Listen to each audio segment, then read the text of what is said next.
Hello friend, তোমরা সবাই কেমন আছো? আশা করি সবাই ভালো আছো। আজকে আমি তোমাদের সঙ্গে শেয়ার করবো বাঁশ দিয়ে কীভাবে ফ্রেম তৈরি করা হয়। তার জন্য আমি প্রথমে কিছু বেত নিয়ে একটি চরকা তৈরি করে নেব।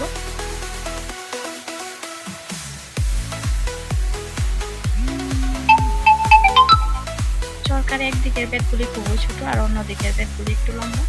চরকাটাকে এখন আমি দুধারা দিয়ে নেব।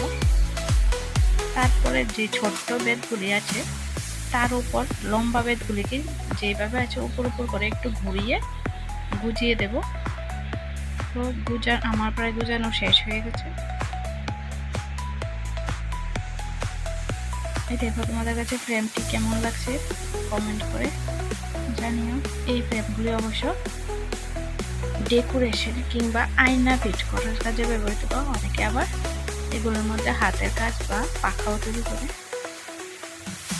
তোমাদের কাছে কেমন লাগলো অবশ্যই কমেন্টে জানিয়ে দিও। Bye bye.